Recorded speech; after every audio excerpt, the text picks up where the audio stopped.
నమస్తే. మొన్న ముఖ్యమంత్రి తన ప్రెస్ మీట్లో ఒక రిటైర్డ్ ఇంజనీర్ పేరుని ప్రధానంగా ప్రస్తావించాడు. సో ఆయన్ని జైల్లో వేయకపోవడమే నేను చేసిన తప్పు అని ఆ ప్రెస్ మీట్లో మాట్లాడిండు. ఇప్పుడు నేను తెలంగాణ మేధావులను రిటైర్డ్ ఇంజనీర్ల ముసుగులో ఆనాడు వాళ్ళ అవినీతిలో పీకల దాకా కూరుకుపోయినా ఈ రోజు కూడా ప్రజల్ని తప్పుదో పట్టించడానికి తెలంగాణ రిటైర్డ్ ఇంజనీర్ లాంటి మేధావులు అన్నట్టుగా మేము చేసిన తప్పే వాళ్ళని తీసి బొక్కలేకపోవడం. ఎందుకంటే దోపిడీలో వాళ్ళు కూడా భాగస్వాములు. ఇట్లాంటి తప్పుడు పనులు కేసీఆర్తో చేయించి కాంట్రాక్టర్ దగ్గర కోట్ల రూపాయలు కొలగొట్టారు. ఈ రోజు రిటైర్డ్ ఇంజనీర్ ముసుగులు వచ్చి బేకూఫ్ సలహాలు చెప్తున్నాను. ఆ రోజు తెలంగాణ ఏర్పడ్డ ఎంబడే తెలంగాణ రాష్ట్ర ప్రభుత్వం ఏర్పాటు చేసిన కమిటీలో ఆయన సభ్యులు ఆ మునగాడు గంత వహించిన మోగాడు 21/1/2015 నాడు రిటైర్డ్ సీనియర్ ఇంజనీర్ల కమిటీతో జీవో నెంబర్ 28 ఇచ్చారు. అందులో retired C Anantharamulu, retired C Venkataramana Rao గారు, రిటైర్డ్ సి చంద్రమౌళి గారు, రిటైర్డ్ సి దామోదర్ రెడ్డి గారు, రిటైర్డ్ ఈ శ్యామ్ ప్రసాద్ రెడ్డితో కమిటీ ఏర్పాటు చేశారు. ఆ కమిటీ ఏం రిపోర్ట్ ఇచ్చింది?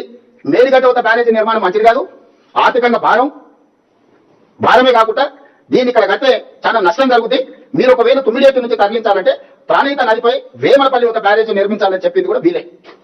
మీరే స్వయంగా ఇక్కడ కట్టుడు తప్పు, కాస్ట్ పెరుగుద్ది అన్ని సలహాలు ఇచ్చి ఆ శ్యాంప్రసాద్ రెడ్డి గారు నిన్న మన బయటకు వచ్చి సన్నాయి నొక్కులు నొక్కుతుండు. ఎందుకంటే చెర్లపల్లి జైలు పంపలే కదా, చెర్లపల్లి జైలు పంపిస్తే తెంచుండేది. అప్పుడు చేసిన తప్పులేందో, వాళ్ళ భాషలు చేసిన అప్పులేందో. ఇంతకీ ఆయన చేసిన తప్పేంటి, ఆయన చేసిన ఒప్పేంటి? ఆయనకి నిజంగానే బీఆర్ఎస్ పార్టీతో సంబంధం ఉందా? అసలు ఈ చర్చ ఎందుకు స్టార్ట్ అయింది? కన్నెపల్లి పంప్ హౌస్ నుంచి మేడిగడ్డ నుంచి నీళ్లు ఎందుకు ఎత్తిపోయట్లేదు అన్న దగ్గర నుంచి స్టార్ట్ అయింది. సో ఇప్పుడు ఎల్నినో ప్రభావం చాలా తీవ్రంగా ఉంది, వర్షాభావ పరిస్థితులు ఉన్నాయి, వానలు పడట్లేదు. సో రైతులను ఆదుకోవడానికి ఇది ఒక్క మార్గం ఉంది, ఆ మార్గాన్ని ఎందుకు వాడుకోవట్లేదు అన్నది అందరూ అంటున్న మాట. సో ఇప్పుడు ఇది ఏడు దాకా పోయిందంటే కాళేశ్వరంలో అవినీతి, దానికి చేసిన సర్వేలు, ఇచ్చిన రిపోర్ట్లు. సో ఈ చర్చ అంతా జరుగుతున్నది. నా ముందు రేవంత్ రెడ్డి ఎవరి పేరునైతే ప్రస్తావించిండో ఆ రిటైర్డ్ ఇంజనీర్, ముఖ్యంగా ఇప్పుడు ఆయన తెలంగాణ రిటైర్డ్ ఇంజనీర్స్ అసోసియేషన్ ప్రెసిడెంట్గా కొనసాగుతున్నారు శ్యామ్ ప్రసాద్ రెడ్డి గారు. శ్యామ్ ప్రసాద్ రెడ్డి గారు నమస్తే. నమస్తే అండి. సో మనం చాలా రోజుల క్రితమే ఇంటర్వ్యూ చేయాలి, డిలే జరిగింది. సో మొత్తానికి ఈ సందర్భంలో ఇది టైమింగ్ ఇంటర్వ్యూ ఇది. సో ముఖ్యమంత్రి మిమ్మల్ని అంటున్నారు చాలా క్లియర్గా, రిటైర్డ్ ఇంజనీర్ని ఆ శ్యామ్ ప్రసాద్ రెడ్డి అనే ఆ వ్యక్తిని బొక్కలో వేయకపోవడమే నేను చేసిన తప్పు అని అంటున్నాడు. దోపిడీలో ఆయనతో పాటు కొంతమంది రిటైర్డ్ ఇంజనీర్లు కూడా భాగస్వాములే అంటున్నాడు. కాంట్రాక్టర్ల దగ్గర కోట్లు కొల్లగొట్టిండ్రు అంటున్నారు. రిటైర్డ్ ఇంజనీర్ల ముసుగులో వీళ్ళకి సలహాలు ఇచ్చి దోపిడీకి కారణమయ్యారు, తెలంగాణ సంపదని మొత్తం దోచేసిర్రు అంటున్నారు. ఎట్లా రియాక్ట్ అవుతారు మీరు? దానికి చూడండి, నేను రిటైర్డ్ అయ్యి 19 సంవత్సరాలు, తెలంగాణ రావడం కంటే ముందే 7 సంవత్సరాల ముందు నేను రిటైర్ అయినా 2007లో. ఇక నీ గవర్నమెంట్ సర్వీస్ చేసిందే లేదు కాబట్టి ఇంకా ఏ విధంగా నేను అందులో ఉంటాను, నేను దోపిడీలో. దాని తర్వాత మేము తెలంగాణ గురించి 2001 నుంచి కూడా మేము తెలంగాణ రాష్ట్ర సమితి ఏదైతే ఏర్పడ్డదో దాంతో పాటుగా తెలంగాణ గురించి ఎవరైతే ప్రయత్నం చేస్తున్నారో అందరితో కూడా మేము కలిసి వాళ్ళకి కావాల్సిన ఇన్ఫర్మేషన్లు ఇవ్వడం, చేయడం ఇవన్నీ చేస్తూ ఉన్నాం. ఓకే. రిటైర్ అయిన తర్వాత మేము రిటైర్డ్ ఇంజనీర్స్ అసోసియేషన్ ఒకటి పెట్టుకొని, తెలంగాణ రీజనల్ అసోసియేషన్ పెట్టుకొని, దాన్ని కూడా తెలంగాణ లో మనకు ప్రాజెక్టులో జరిగిన అన్యాయాలు, ముఖ్యంగా విద్యాసాగర్ రావు గారి యొక్క నాయకత్వంలో మేము తెలంగాణ ప్రజలకు తెలపడానికని మేము ఎన్నో మీటింగ్లు తర్వాత అన్నింటిలో పెట్టడం జరిగింది, అవగాహన సదస్సులు. తర్వాత కొన్ని ప్రాజెక్టులను కూడా ఫార్ములేట్ చేసినాం. ముఖ్యంగా మేము ఈ టైంలో ఉద్యమ కాలంలో మేము ప్రాజెక్టులు ఫార్ములేట్ చేసింది పాలమూరు రంగారెడ్డి. టోటల్ గా తెలంగాణ రిటైర్డ్ ఇంజనీర్స్ చేసినటువంటి ప్రాజెక్ట్ అది. ఓకే. అదే విధంగా నేను సర్వీసులు ఉన్నప్పుడు చేసినటువంటి ప్రాజెక్ట్ లాస్ట్ మూమెంట్ లో డిండి ఎత్తిపోతల పథకం. ఓకే. దాని తర్వాత రిటైర్ అయిన తర్వాత నల్గొండ జిల్లాలో ఇంకోటి ఉదయ సముద్రం లిఫ్ట్ స్కీమ్.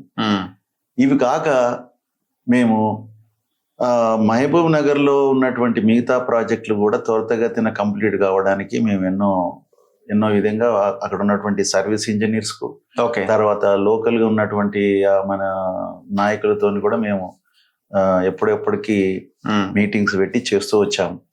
ఎస్పెషల్లీ మేము ఆ విధంగా మేము మొత్తం తెలంగాణలో మనకు జరుగుతున్న నీళ్ళలో జరిగే అన్యాయాన్ని, కృష్ణాలో మనకు ఏ విధంగా పోతిరెడ్డిపాడు వలన మనకు జరిగే అన్యాయాన్ని అరికడుతూ మనం దాని కౌంటర్గా మనం నీళ్ళు తీసుకోవడమే మనకు దానికి పరిష్కారము. వాడు తీసుకుపోతుండని బాధపడే కంటే మనం ఎందుకు తీసుకోకూడదు అనే మరి దాని ముఖ్యమంత్రి ఎందుకు మిమ్మల్ని ప్రధానంగా కార్నర్ చేస్తూ మాట్లాడడం జరిగింది? అయితే ఆయనకి ఎక్కడ ఇబ్బంది కలిగిందని మీరు అనుకుంటున్నారు? అయితే చూడండి, మేము 2015లో ఒక అప్పుడు ముఖ్యమంత్రి కేసీఆర్ గారు తుమ్మడిహట్టికి అక్కడ సరిపోని నీళ్ళు లేవు అని చెప్పి సిడబ్ల్యూసి అన్నప్పుడు ఆల్టర్నేటివ్ సైట్స్ గురించి అని మాకు ఒక 2 హెలికాప్టర్లు ఇచ్చి ఒక 5 మందిని ఒక కమిటీ వేసి మీరు చెప్పండి అన్నప్పుడు మేము తిరిగి వారికి ఒక రిపోర్ట్ ఇచ్చాం. అదే కదా ఆయన చెప్తున్న జీవో నెంబర్ 28 ద్వారా 21/1/2015లో ఇచ్చిన అయితే ఆ రిపోర్ట్ ని మన ముఖ్యమంత్రి గారు 2-3 సంవత్సరాల నుంచి ప్రతి మీటింగ్ లో చెప్పడము, అసెంబ్లీలో చెప్పారు.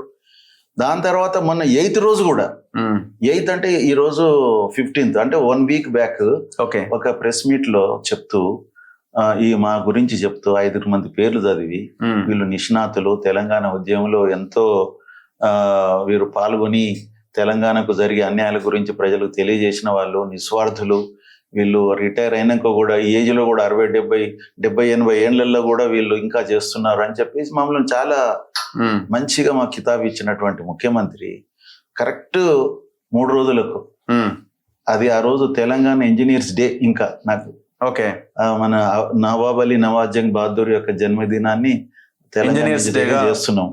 ఆ రోజు ఇంజనీర్స్ డే రోజే తెలంగాణ ఇంజనీర్లు అందరినీ, ముఖ్యంగా నన్ను ఇంకా నాతో పాటు ఉన్నటువంటి వాళ్ళందరినీ అసలు జైల్లో పెట్టకపోవడం పొరపాటు చేశానా అనే పదం వాడిండు కదా. మరి వారి విజ్ఞతకే వదిలేస్తున్నాను నేను. ఎందుకంటే మీరే 3 రోజుల ముందు మా గురించి బ్రహ్మాండంగా చెప్పారు. 3 రోజుల్లో ఏ మార్పు వచ్చింది అసలు? కానీ ఇమ్మీడియట్ గా మమ్మల్ని టోటల్ గా ఒక పార్టీకి మీరు ఒత్తాస పలుకుతున్నారని ఒక నింద వేసి, దాని తర్వాత మీరందరూ ఈ కాళేశ్వరంలో అవినీతిలో భాగస్వాములని, దాని తర్వాత మిమ్మల్ని జైల్లో పెట్టకపోవడమే నేను చేసిన పొరపాటు అని ఈ విధంగా మమ్మల్ని బాధ పెట్టే మాటలు మాట్లాడారు.